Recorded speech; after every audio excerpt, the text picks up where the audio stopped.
Hello, everyone. This is future Jen recording, and I just felt like I needed to add a little note to this podcast before we get started into it.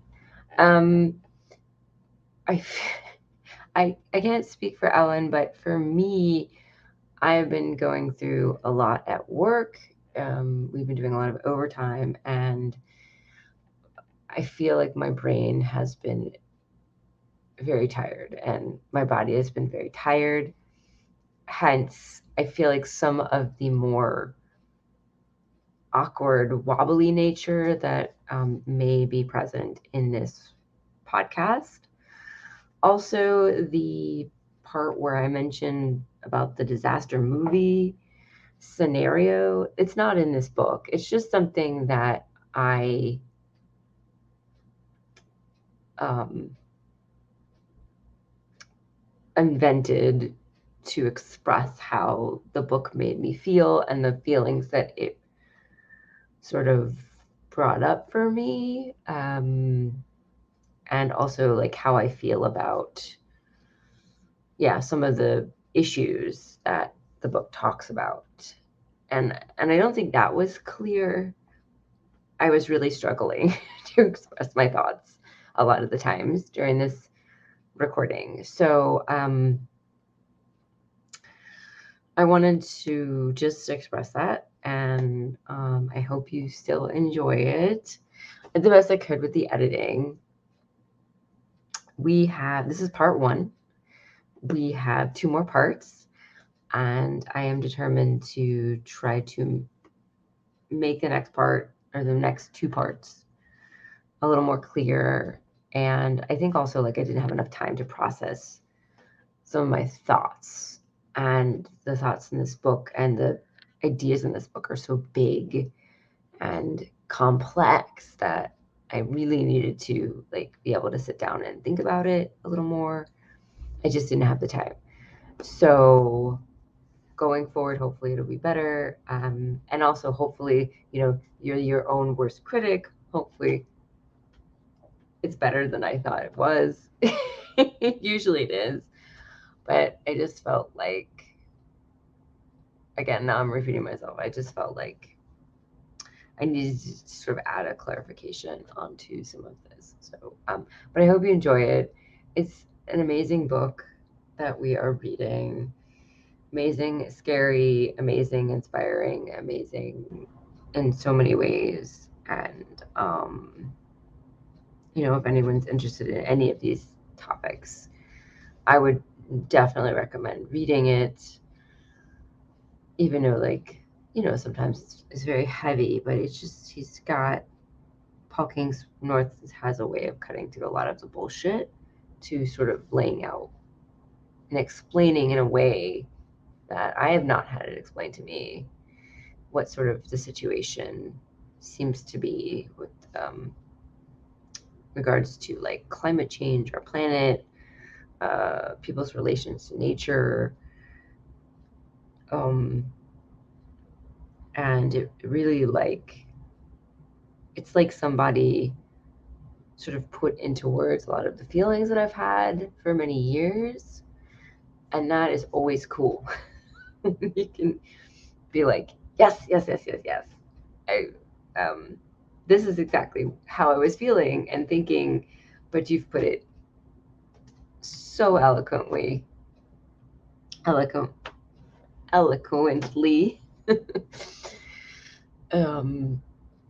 Okay, so enjoy, and I will chat at you later. Oh wait, one more thing.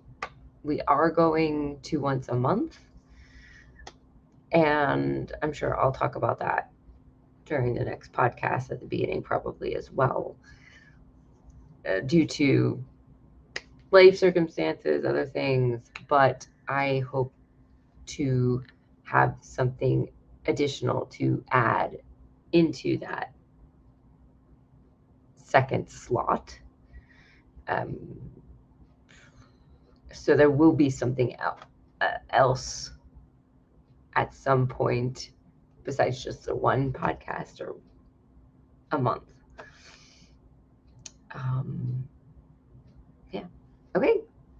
Bye. Hello, I am Jennifer Braverman.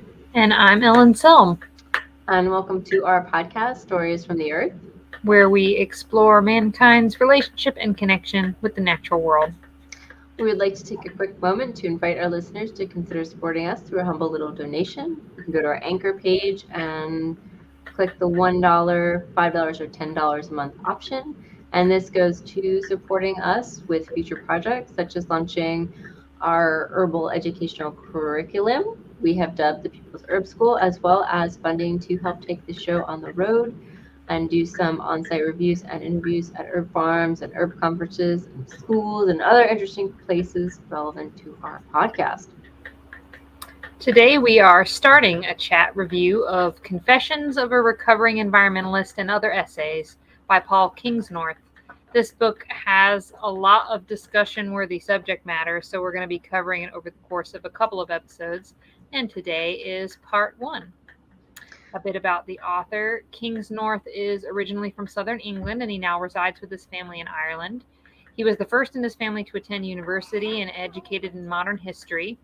During that period, he became involved in the Dongus road protest group sites in East London, and after chaining himself to a bridge alongside 50 others, Kingsnorth was arrested, and it was an event that solidified the importance of protest for him. At Oxford, Kingsnorth edited the university's long-running student newspaper. With this background, he started working at the comment desk of The Independent in 1994. He found that work was frivolous and uninspiring, so after less than a year, he left to join the environmental campaign group called Earth Action. He subsequently worked as commissioning editor for Open Democracy, as the publication's editor for Greenpeace, and between 1999 and 2001 was the deputy editor of The Ecologist. He's named one of Britain's top 10 troublemakers by the New Statesman magazine in 2001. And in 2020, he was called England's greatest living writer by journalist Eris Rusino. Kingsnorth announced retirement from journalism in 2007. In 2009, with writer and social activist Dugald Hind, Kingsnorth founded the Dark Mountain Project, which is described as a network of writers, artists, and thinkers who have stopped believing the stories that our civilization tells itself. He traveled through Mexico, West Papua, Genoa, and Italy and Brazil, and wrote his first book in 2003 called One No Many Yeses. The book explored how globalization played a role in destroying historic cultures around the world. His second book, called Real England, was published in 2008, and he reflected on how some of those same forces of globalization affected England, his own country, and the homogenation of the culture. He's contributed to The Guardian, The Independent, The Daily Telegraph, The Daily Express, Le Monde, New Statesman, London Review of Books, Grata, The Ecologist, The New Internationalist, The Big Issues, The Adbusters, BBC, Radio 4, Radio 2, ITV, and Resonance FM. He's published 2 works of poetry. He has a trilogy of books titled The Wake, Beast, and the most recent, Alexandria, which came out in 2020. And those are works of fiction, but with sort of like a what if this is what the future looked like, sort of, quasi-fiction sort of status. And then this book, Confessions of a Recovering Environmentalist, came out in 2017. And it's a collection of some of his thoughts in writing from the Dark Mountain Project, as well as new material that was written expressly for this book's theme in order to help tie it all together. That's cool. I didn't know about his other books. I might want to read those too. That seems neat. The sort of what if. Yeah. It's like, since you had told me about the one by Starhawk, to read that one. That's kind of maybe, although given Paul Kingsnorth's writing style, his might be a little bit more gloomy. But I think it's the same sort of idea of like extrapolating on a what if possible future for mankind. So it's fiction, but it wouldn't necessarily have to be fiction, kind of, in a way, Yeah, he's got a different tone. Mm-hmm. I mean, with the fifth sacred thing, there's some I think there are some serious themes in there, and definitely some bad stuff, like just some. But she couches it in a very like gentle manner, and the overarching story is, I don't know, she's got it's weird. She makes it like whimsical with like serious with like sci-fi with like, I don't know. Anyway, but yeah, I would agree that he would probably have like a different tone. So Kata is with us tonight as well, as you probably have heard some of her of her thoughts. If you hear any strange sounds, that's what that is. A brief summary of what the book is about. Paul Kingsnorth was once an activist, an ardent environmentalist. He fought against rampant development and the depredations of a corporate world that seemed hell-bent on ignoring a looming climate crisis in its relentless pursuit of profit. But as the environmental movement began to focus on sustainability rather than the defense of wild places for their own sake, and as global conditions worsened, he grew disenchanted with the movement that he once embraced. He gave up what he saw as the false hope that residents of the first world would ever make the kind of sacrifices that might avert the severe consequences of climate change. Full of grief and fury, as well as passionate, lyrical evocations of nature and the wild, Confessions of a Recovering Environmentalist gathers the wave-making essays that have charted the change in Kingsnorth's thinking. In them, he articulates a new vision that he calls dark ecology, which stands firmly in opposition to the belief that technology can save us, and he argues for a renewed balance between the human and non-human worlds. This iconoclastic, featureless, and ultimately hopeful book, which includes the much-discussed Uncivilization Manifesto, asks hard questions about how we've lived and how we should live. Indeed, it does. Yes, and that Uncivilization Manifesto, it's literally in the back of the book, like right in the back of the book, and I almost missed it. That was what started, like, kind of kicked off the Dark Mountain Project, because he penned that and then was like, oh, this could be something. Could be representative of something, and then they started that project, which, as far as I'm aware, the Dark Mountain Project is still going, and they have like these annual festivals and stuff. Oh. And he just stepped down from heading it in the I think 2016 or 17 or something, and kind of turned it over to some other people, but the concept of it's still going, which is kind of cool. That's cool. That'd be fun to go to. Yeah. So, why did we pick this book? So I want to start out with a tiny quote from him. He says, "Worlds are always ending. That, it turns out, is one of my themes or tics or obsessions." And I just love that. And I was like, yes, that is. He owns it. So as soon as I heard about this book, I kind of felt like I had read it. The title says it all. It speaks of the really kind of complex world that we live in. It speaks of a way of thinking that is now needed, that is sort of, it's beyond environmentalism, beyond what has been co-opted by the system, that wants to stay the same.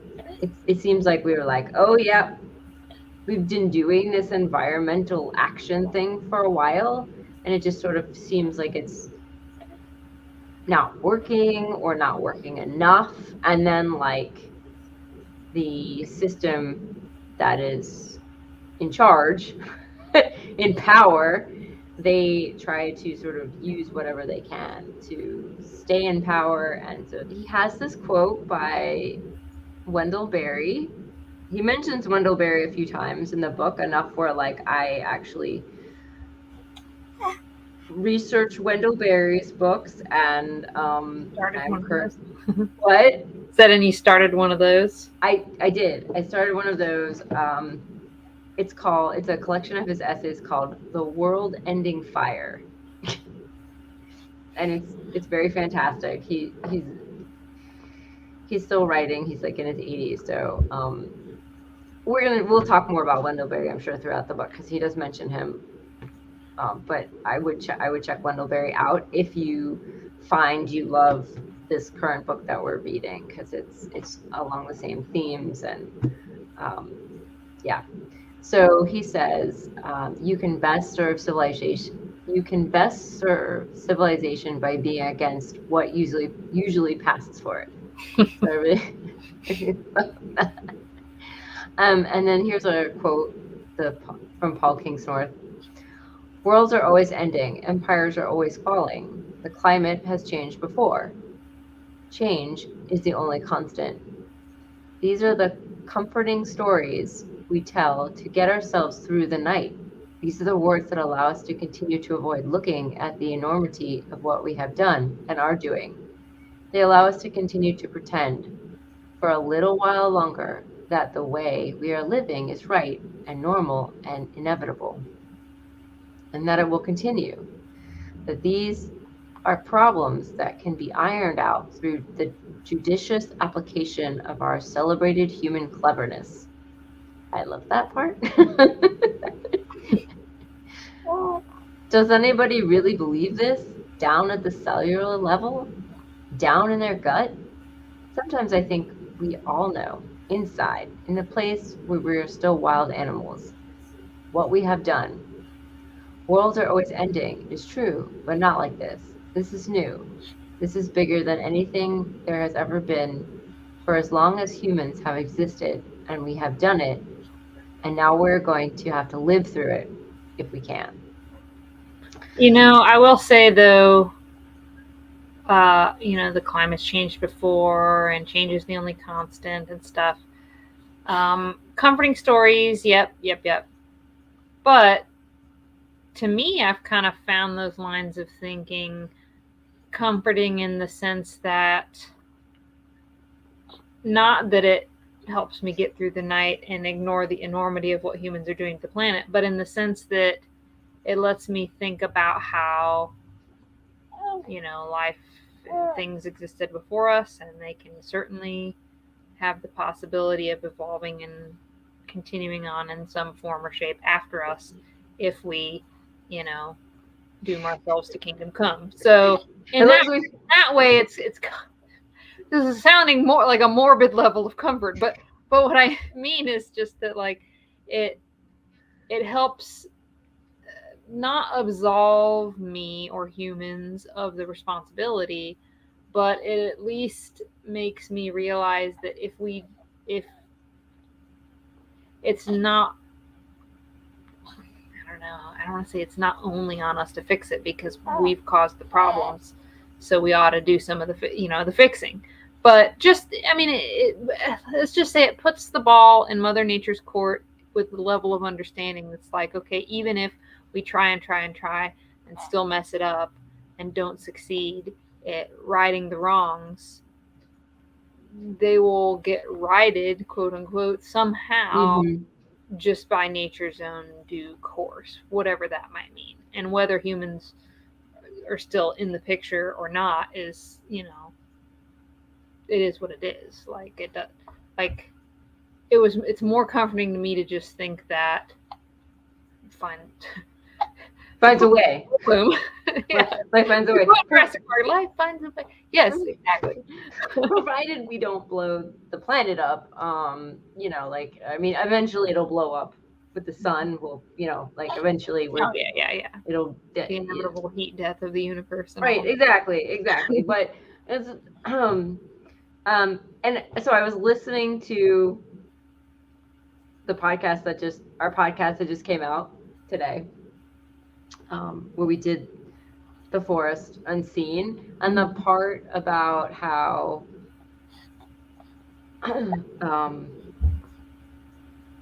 there wasn't oxygen, and that Oh yeah. creatures existed that didn't breathe oxygen, and oxygen is actually a pollutant. Uh-huh.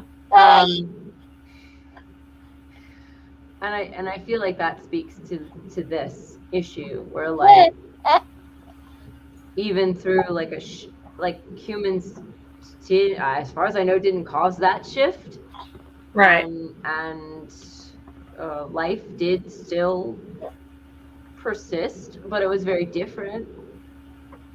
So maybe something like that would happen. I think we would be fortunate, I guess, if we totally messed up and something still Still lived. continues. I would, It I might would, be microscopic bacteria, but yeah, hey, hey, in a few primordial months. soup, it's just a little primordial soup seasoning. And that brings me to this thought that I had about this book. Mm, like I often really like watching disaster movies, you know, like the earthquake movies, and like I love 2012. Even though I don't like horror movies, I watch like The Walking Dead, and I, don't look during the gross parts, and just really kind of just love those movies. Some parts are exciting, but they're also like really scary. Like I often think if a disaster hits in real life, could I be the person who would survive, or would I just be the person who was like dead in 5 seconds? Like just one of the ones who couldn't hack it. Of course, you want to be like the ones who survive, right? But maybe. So there's a scenario about a slow moving disaster film with a ticking clock counting down, and the main character knows that there's something coming and has a very hard time convincing the people in charge to do anything about it. So in the movie, she would convince everybody, and so there wouldn't be too much damage done. They would save the world. However, I feel like in real life, the slow clock ticking down is actually climate change. Yeah. And the girls screaming at the people in charge are actually like the environmentalists and the other scientists. Because it's weird that like the other disasters, like I think humans haven't known the possible outcome. They're just sort of like Pompeii, Right. the volcano. They didn't know that was going to happen. Yeah. They're just like do do do do do. Okay, I'm dead now. But we have like the luxury of knowing about this stuff, and we're just like, oh yeah. It's sort of like the frog boiling effect, where they say like if you boil the frog from a cold start, then it doesn't know it's getting boiled alive, that slow motion effect. Right. So I kind of have that feeling sometimes about what's going on. I think this book talks to that, and even though Paul Kingsnorth has had much different life experiences than me, and he has a much different background, I feel like this book is accessible and very understandable because everybody understands the ideas behind a disaster movie. And I guess one last quote. I see now that the story winding itself through this book is the breaking of the link between people and places, between the past and the present, between instinct and reason, and all the consequences that have ensued and will ensue. I see what is the silencing of what Thomas Berry called the great conversation between humans and the rest of nature, and what this means.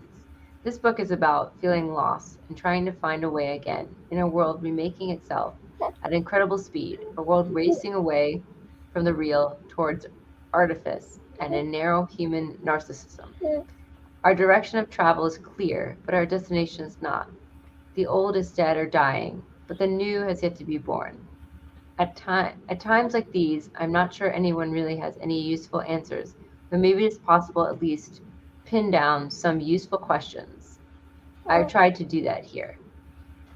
You had a few interesting questions in your notes there too about what do you do if all the screaming in the world won't change anything, and Right. So in my scenario about this fake disaster film, I had the thought about what do you do when all the streaming in the world won't change anything? What's next? What do you think about what is behind? What brought us to this point? Yeah. But it's like about how do you deal with, that there's a big problem that needs to be solved. There's something that desperately needs to be addressed, but yet the people in charge who have the power and the position to address it, to solve it, to do something about it, won't do anything, and you're just oh yeah, we'll do this stuff. We'll promise zero by 2030, zero emissions by 2030. We'll have like 26 years of climate conferences. It just seems like people have been yelling at the people in charge, and they're just sort of like not doing anything. And it's like, well, where does that leave us as, just regular, normal humans who want to live and want the planet to survive? Like, what do you do then? I just listened to an essay by Wendell Berry who talked exactly about this today, and I was like, nice.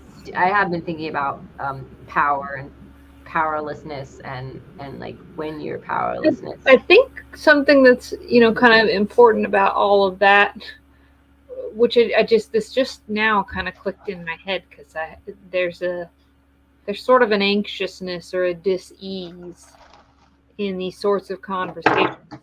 Certainly for most people. Some people won't talk about it at all. Like, I'm sure Paul Kingsnorth has been branded a heretic in more ways than one, in more circles than one, for such thoughts. But some of what it is just that we're in this sort of limbo, or this sort of purgatory, so to speak. Yeah.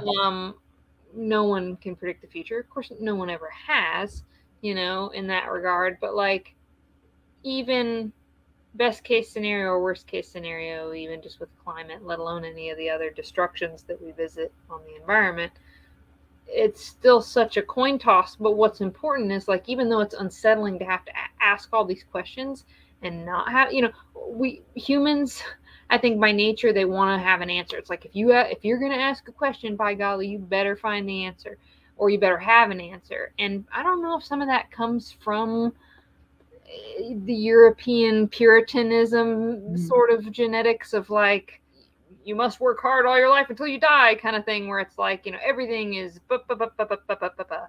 and so to ask these questions of an open-ended sort of scary abyss, and then to be able to comfortably, for lack of a better term, arguably comfortably, sit back and just wait and see without feeling the ego's need to come up with an answer. It's hard. It's really hard. And that's part of the reason why I think this book is pretty amazing for just existing, because he's somebody who was willing to put all that out there and be like, and not just belabor it as a curmudgeon. I'm sure some people would read it as that, but like, if you really read into it, you'll see he's not just somebody who's getting off on complaining about the state of things. He's willing to take it to the next step, which is asking the questions, because if we all start asking these questions and just keep mulling that over in our minds, sooner or later something new could be born of it. So why this book for me? Oh wait, I wanna. Oh yeah. I'm raising my hands. I'm gonna sing to add. So yeah, as I was reading this book, I realized that he just kept asking questions, and that was interesting for me. But also, I have had this experience on a smaller scale in my own life, in regards to the question of what the heck do I do with my life, because I'm 45 and I set out on a path. I wasn't quite sure I had an interest. And I don't know. I had some health issues that really just sort of took me off of any track I was on. And then when I kind of got to a place where, like, okay, now I can think about my future, I was like, well, I'm 45. And this question about should I go back to college has been plaguing me for years. And I haven't known the answer. And I've just like stared at the websites of the colleges and been like, what do I what should I study? What there's just questions of an open abyss of like this big question mark of like, should I go to college? And then if I should go to college, what the heck do I want to study? Because I'm interested in a whole bunch of other stuff, and I'm interested in a bunch of And stuff. you're kind of somewhat faced with that whole, like, what do you do in the city when Rome's burning, so to speak, like, people, whether they even want to ever stop and think about it or admit to it or not, we're all caught up in that. How much do we do and hope to do that contributes something good back into the world versus how much is it just like, what can I do for me so that I can at least live a peaceful life for the time that I have, Right. And that was like, I don't want to lend my talents to the corporate capitalist behemoth that is occurring. So that was a challenge. And I think it's one of the things that maybe had given me pause many years ago when I left the film industry and didn't know what I was going to do. Before I couldn't do anything. So I was, sitting with these questions for a very long time, and it made me very anxious. It made me very anxious and very frustrated because I'm like, I'm just so old. I feel like sometimes I'm like, I feel so old.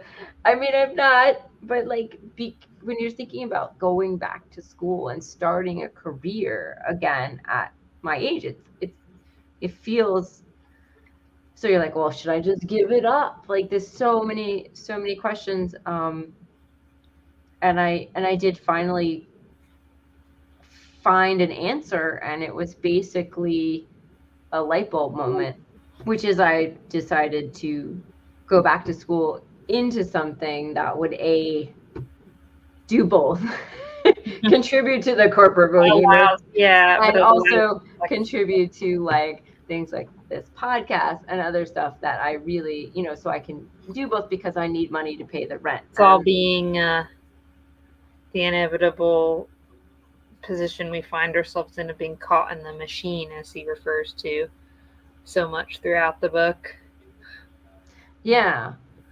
So maybe the world will have, or someone will have, that light bulb moment about the predicament that we are in. And it's like this, what I had been telling myself all these years, I finally heard in my head. I was like, oh, wait, what the heck is that? Yeah, but it's very unpredictable. It's something that you cannot force. It's just very. So, yeah. Ask questions, ask them over and over, and sooner or later, hopefully will come. And try not to beat yourself up too much. But it's that's key. It's very difficult. It's very difficult. I actually discovered Paul Kingsnorth sort of by accident. I came across an essay of his published somewhere in an online magazine. I don't even remember what it was, something environmental related. It actually might have been something in the Ecologist. I didn't know at the time that he was a regular writer for that, but that prompted me to look him up because I liked his writing style. And I don't really know why I chose to start with his book Savage Gods first. I think it's because I wasn't in the mood to read fiction and I was looking for something more than just poetry. Anyway, the writing style is so gripping and moving in that book that I laid on the couch and read it cover to cover in a single day. And then I was curious about his other writings, and well, I mean, you can't deny that the title of this one is certainly eye-catching. So that was my next feast of his writings, and every bit has been just as page-turning as I found Savage Gods to be. Only in Confessions of a Recovering Environmentalist, I find he's saying a lot of things that people might think and feel, myself included, but either lack the right words to have explained it or just wouldn't dare to. And it's a very pressing matter for our times, for our species and the planet. And as dim and defeated as one might could think the work is based on the title or some of its content, it's actually very worth pressing on through it, as I said earlier, because if you come out the other side, hopefully you can walk away at least with some refreshed perspective and a little humility. And I think we're in a position right now on a globalization level where a little humility would go a long way. I think he's got a lot of humor that he adds to the book, even though it's very serious. But it's Dark humor. Yeah, it's witty. It's like it goes down smooth. I don't know. It's not hard to read. It's accessible in that respect. So I really like how he puts things. Like I said, the ideas in this book are pretty complex, and he mostly writes about the ideas that have made like a personal impact in his life, and he writes on the level of personal, and that makes everything both more relatable and understandable. Yeah, I agree. I think the approachability is important when tackling tough subject material like that, because, I mean, it could be a bitter pill to swallow.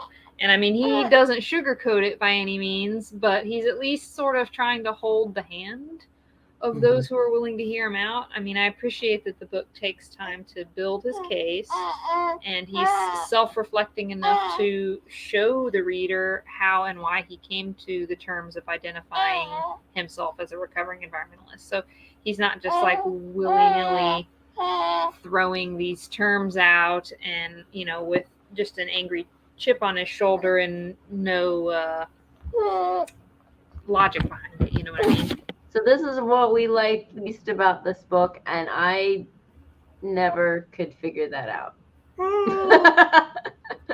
At all. Yeah, I mean, it's hard. I mean, the only thing I could think is, I think we can all agree, I mean, no doubt Paul himself would probably agree, that we just wish such things didn't even have to be written or said. You know, it isn't easy muck to wade through. It's heart-wrenching. And so I don't like that the book had to be written. Yeah. Sure, he very much doesn't like that either. And unfortunately, all the ideas are still, is it the word prescient? Mm-hmm. Is that the right word? Today. Yeah. So it's, I mean, he's writing in like 2011, 2016, like it's right, and it's like the blink of an eye, right? It's like, oh well, he wrote, unless he's talking about the World Trade Center, 9/11, which he does in a chapter we're not covering today, I believe. Yeah. So it's mostly things that are extremely still relevant. And it kind of sucks. I was like, oh, I wish this book was outdated completely. And we're like, yeah, we're glad we can move past that. We're done. Did such a good job.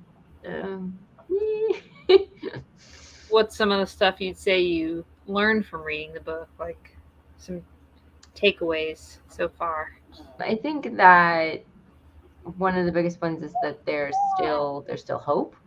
And even if we never find the answer, the right questions might be even more important, and which is what we talked about.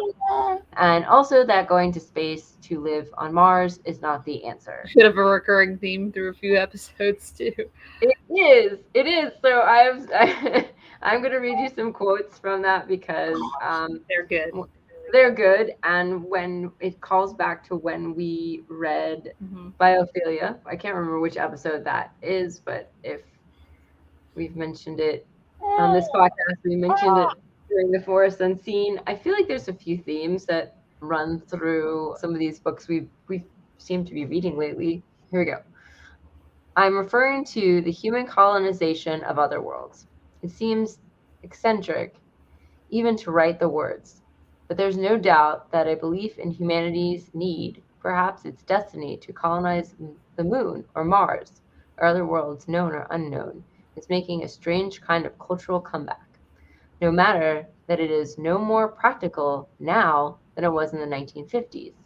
No matter that it doesn't look likely that it could happen within the lifetime of anyone alive today, if ever. The particularities are not the point. It is a fantasy, a motif, the means of salvation. The solution? Not to change ourselves, but to find another planet on which to replay the same script. And this is in reference to us sort of trashing up Earth and then moving on. If we begin to shift people off-world, we will have new frontiers to explore. The pressure on Earth will be reduced. We will be saved by our cleverness from the consequences of our cleverness. Yeah, he writes a lot of statements like that are kind of tongue-in-cheek. Which I find funny. If we were to colonize a dead planet like Mars, we would somehow need to make up 75% on our own, working it up from a world of dead rock and dust. How would we do it? We have no idea. In all likelihood, it would be entirely impossible. The purpose of delusions is to comfort us, and our space-age delusions comfort us on a cultural level. The best way around them is probably to examine our own mental maps and thus our own minds and try to deflect them as they come. This is the work of a lifetime, but perhaps in the end, it is the only work. So if we believe in progress, we will believe in progress. If we need to believe in apocalypse, we will believe in that. If we need to deny the existence of climate change or believe we can go back to the Pleistocene or forward to the Martian future, we will believe those things, as long as we want to believe them. Nothing can tear those maps from our hands. The purpose of delusion is to comfort us. And our space-age delusions comfort us on a cultural level. The best way around them is probably to examine our own mental maps, and thus our own minds, and try to reflect them as they come. This is the work of a lifetime, but perhaps in the end it is the only work. All that we are, explained the Buddha 2,500 years ago, is a result of what we have thought. The mind is everything. What we think we become. What we can see that our civilization is becoming, and where is it going? What delusions brought us here, and how can we begin to strip them away? I'm still working my way through the book. It's been taking longer to read things these days with a newborn in the house. I can't lay on the couch and read all day. But so far, it's definitely been a valuable takeaway to find that his words are validation to me in some way. That, like, I'm not crazy or utterly defeatist to even have thought or felt a lot of the things that he expresses in this book.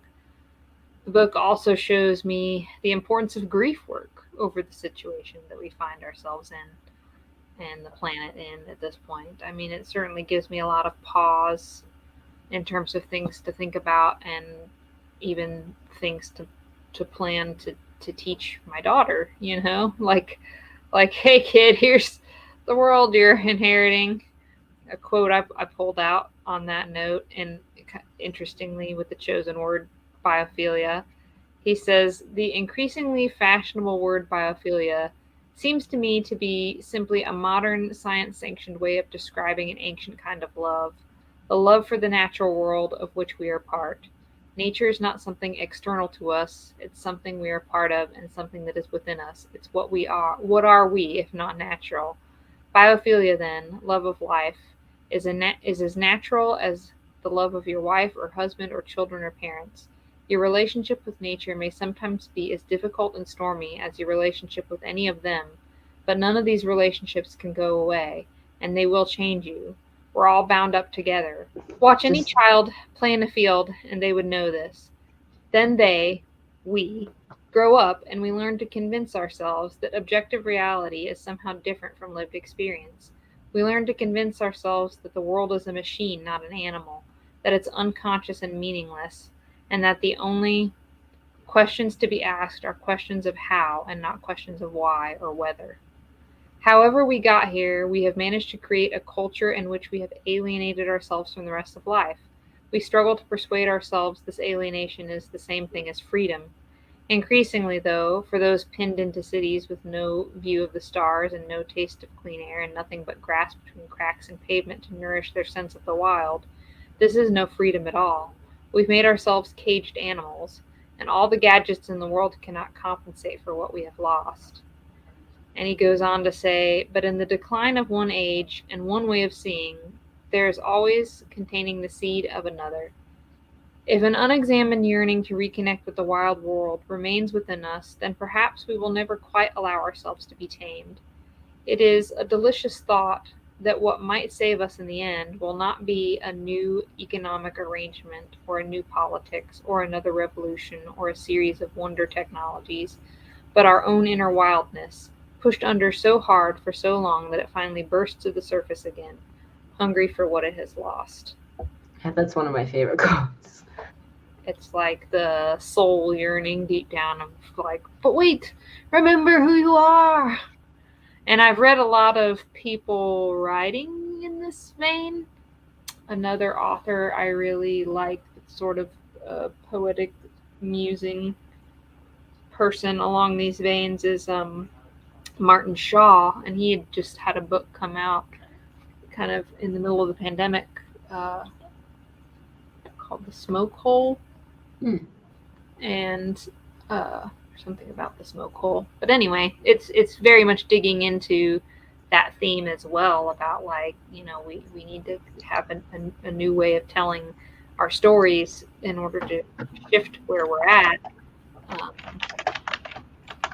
Yeah, it's big thoughts. I was just trying to find the book, but I could not. Well, it's, oh wait. Yes, Smoke Hole: Looking to the Wild in the Time of the Spyglass. Yeah, that's the one. Oh, it's got an Audible. Unabridged, nice. And actually, it also makes me think about a book I read a long time ago called Beyond Civilization by Daniel Quinn. And I know Paul Kingsnorth has quoted Daniel Quinn sometimes. I don't remember if it was in this book or if it was in some of his essays I was reading recently where he did a Daniel Quinn quote. But I've always liked this one point that Daniel Quinn said, where he said the world won't be saved by old minds coming up with new programs. It'll be new minds with no programs at all. And that's kind of go lock and step with a lot of the points that Paul Kingsnorth is making, where it's like, we can't just keep doing these same things, these same politicking arguments and these same protests and expect different results.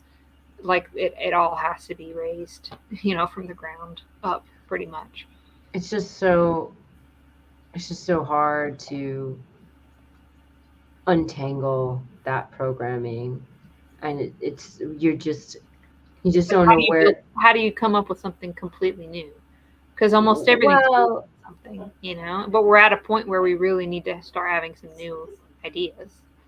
I mean, I agree, but I also agree that they're not going to come from something completely new. They're going to be kind of we're going to have to pull them from something in our experiences, because that's all our experiences. So it's going to have a seed of, like they were talking about, the seed of the new in the old. Mm-hmm. And that's what I think about. Like, there's some kernel of something that we need to find and pull it out and blow it up. But it's hard because we're so immersed in the old way, or not the old way, but the, like, actually, yeah, more relatively new way if you're thinking of, like, right, industrialization and yes, all of that. But in that regard, it's kind of like humans have the hindsight of a fruit fly. I mean, not really, not as bad as that, but I mean, relative to what humans have accomplished in all of the time that we've existed, our memories and actions seem to suggest that our attention span memory level is that of a fruit fly, and it really shouldn't be, you know. When I was really listening to Wendell Berry today, and he was talking about the farming, the family farms disappearing, and this is in like the 70s. Yeah. He's writing this in the 70s. He's like, for anybody who is alive now, who, like, the people are dying or disappearing that would be able to see what's going on with the farm and the landscape because they were alive before. But all the new people, they can't see it because this is their experience. Like, they can't. Basically, I'm not explaining that. More poetic way of saying how your history can be doomed to repeat itself if you don't know your history. Right, exactly. Like, people, like the old farmers were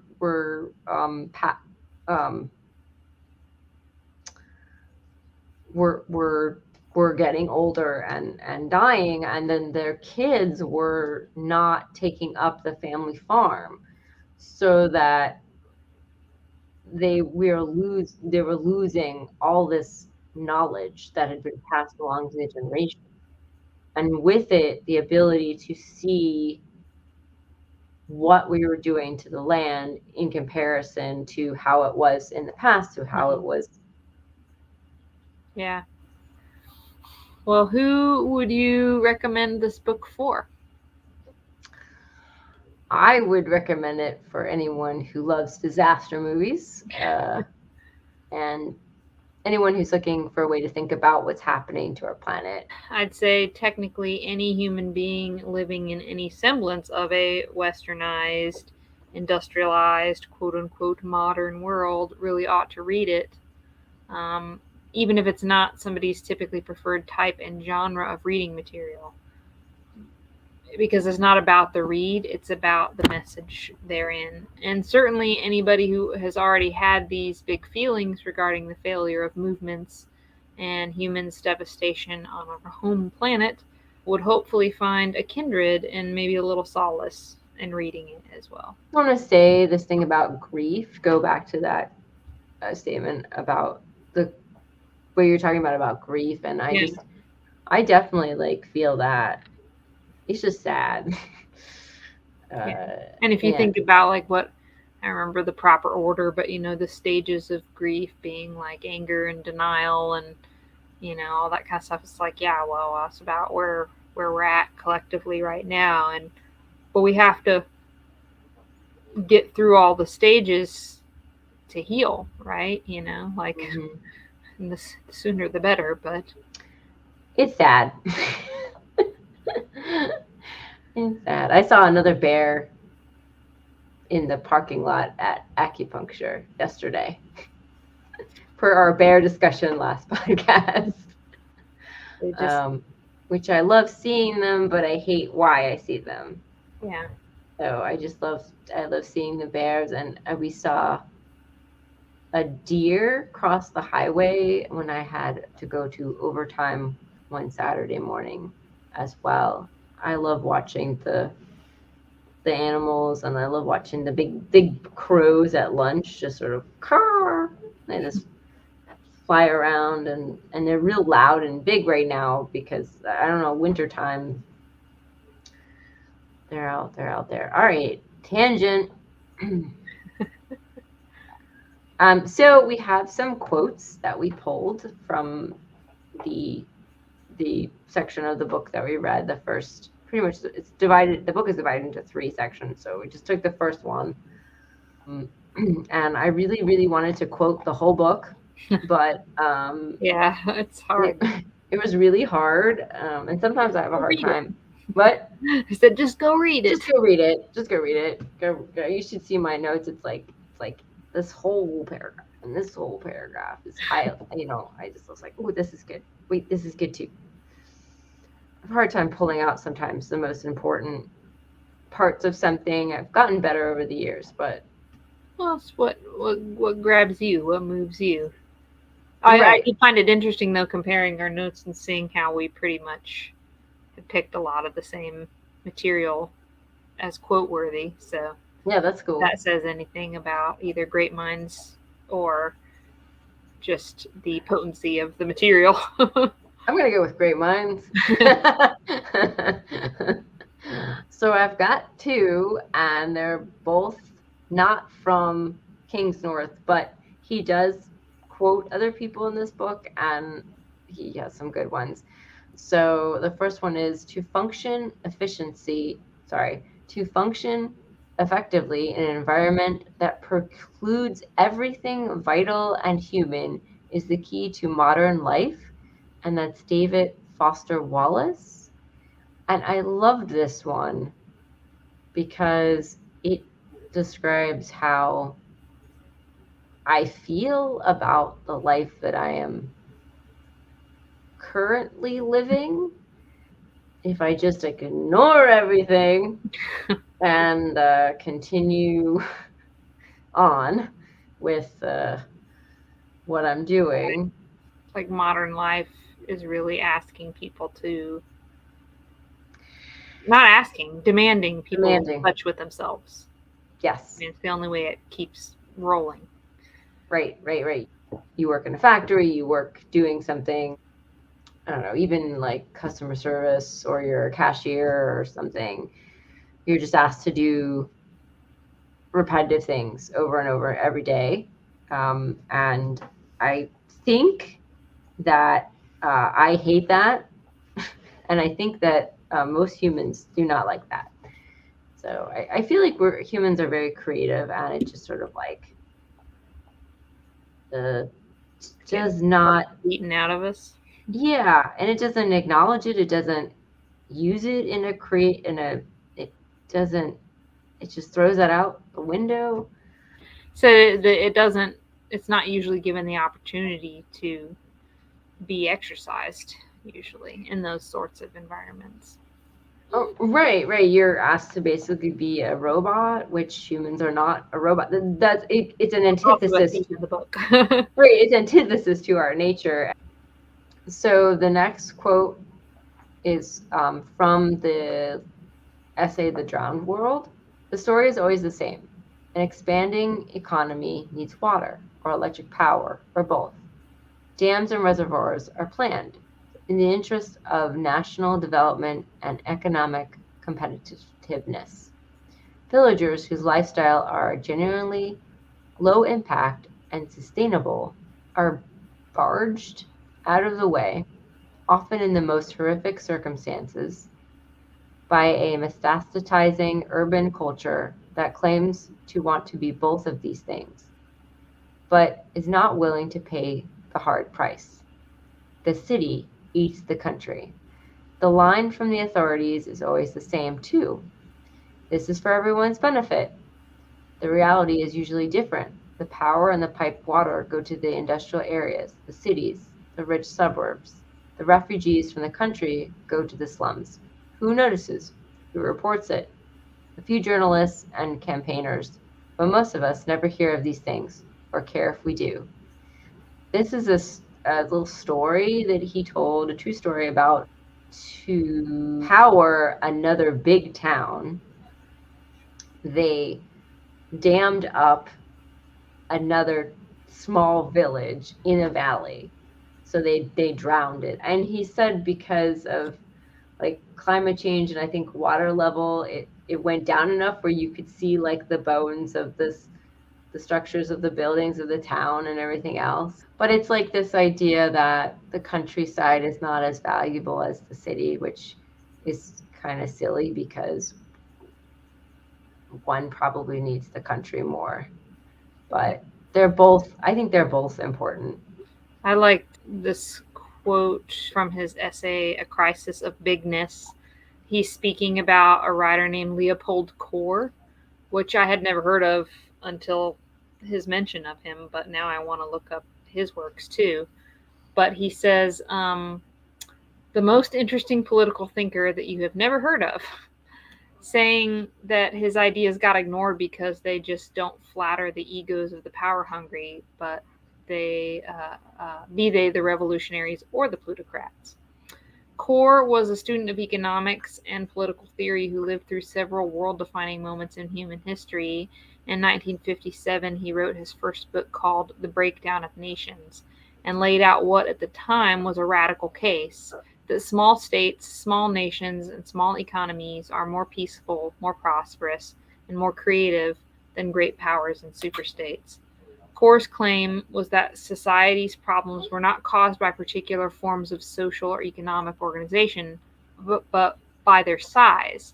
Socialism, capitalism, democracy, monarchy all could work well on what he called the human scale, a scale at which people can play a part in the systems that govern their lives. But once it scaled up to a level of modern states, then all the systems became oppressors. Changing the system or the ideology that it claimed inspiration from would not prevent any oppression, as any number of revolutions have shown us, because the problem is not the thing that is big, but bigness itself. Drawing from history, Kohr demonstrated that when people have too much power under any system, or none at all, they abuse it. The task, therefore, was to limit the amount of power that any individual, organization, or government could get its hands on. And he goes on to say, we've now reached the point that Kohr warned us of over half a century ago, the point where instead of growth serving life, life must now serve growth, perverting the very purpose of its existence. And if that doesn't explain our current situation, industrialized state, I don't know what does. So, I mean, I agree with him, except that I feel like even a small capitalism and a small monarchy still function similarly. Like, capitalism is still going to be exploitative even when it's small. This is from the Quats and the Poets. The male geeks who now run the futures and operations in banking are known as Quats. One MBA student quoted in the book reported that on his course, the students were required to identify themselves as either Quats or Poets. Do they do numbers or do they do words? And I added that part because it helps explain the next quote. Oh, okay. Too many green Quats, then, and not enough green Poets? I think so, or rather I think that the poets have been cowed into silence by the dominance and urgency of the Quats narrative. How to reassess the importance of story, then, or perhaps a key question now, green poets might perhaps start by observing that worlds are not saved by the same stories that are killing them. They might want to observe that saving worlds is an impossible business in the first place, or they might try to explore what it is about how we see ourselves that reduces us to this time and time again, arguing about machines rather than wondering what those machines give us and what they take away. The part that I really thought was cool was that when he says stories, worlds are not saved by the same stories that are killing us. Yeah. Which means that they're saved by different stories. So we have to make different stories. Change the narrative of what we're trying to live by. Yeah. Yeah. And who we Get are. everybody on board. I pulled out a couple other quotes relating to space race stuff we were talking about. The essay or that chapter section was called "The Space Race is Over." So more on those thoughts. It didn't take long for the optimism of the space race to abate, and for a few decades the idea seemed to disappear from the popular consciousness. But I've noticed that in the last few years the old promises resurfaced into the popular consciousness, and this time around it has a different taste to it. This time around it seems more like a threat. Today the world is a different place. The popular faith in science and technology has drained away to be replaced by a widespread, if often unspoken, fear. From biotechnology to geoengineering, from reaper drones to internet surveillance, the democratic promise of technology has been transmuted into authoritarian threats. Meanwhile, the vision of science-fueled progress has done as much damage as it has offered improvements. With the climate changing, with the sixth mass extinction well underway, with the ocean swimming in our industrial refuse, with our own chemical backwash in breast milk and bloodstreams, it's a harder world for techno-optimists to find a voice. We've opened the box and seen where our ambition leads, and though we might quickly close it again and look away, it is too late in the day for any kind of innocence. And he sums things up saying, I think it's precisely this fear of the future, this feeling that we have unleashed a monster that's now beyond our control, that has given rise to the latest cultural outburst about the colonization of other worlds. This time the idea isn't buoyed on a tide of optimism and hope, but tinged with desperation, sadness, and sometimes even anger. This time it's not our next exciting adventure, but it's our final hope. And in that context, he's not saying it is our final hope. He's saying that's how people are treating it, like that's the last-ditch effort. Hurry, get us off this crazy planet. Right, they can, it's like, whoa, whoa, whoa, whoa, whoa. Whoa, whoa, whoa, whoa, whoa. It doesn't make any sense. It's like moving to another town to start over after but you didn't have any, you didn't go to any counseling to stop. Right. Maybe you murdered a few. They're probably going to follow you. Yeah, your problems are going to follow you. Oh, let's see, you murdered a few people in that town, moving to another town, not going to change things, right? That's an extreme example, but so our last quote is from A Short History of Loss. How do we get to the point where we regard a living creature as a robot, and an inefficient one at that? Right for replacement with better models once we have worked out how to make them. What errors have led us to this way of seeing? Were they the same errors that got us to the point where we were both willing and able to spray landscapes with toxic pesticides that wiped out vast swaths of insect life?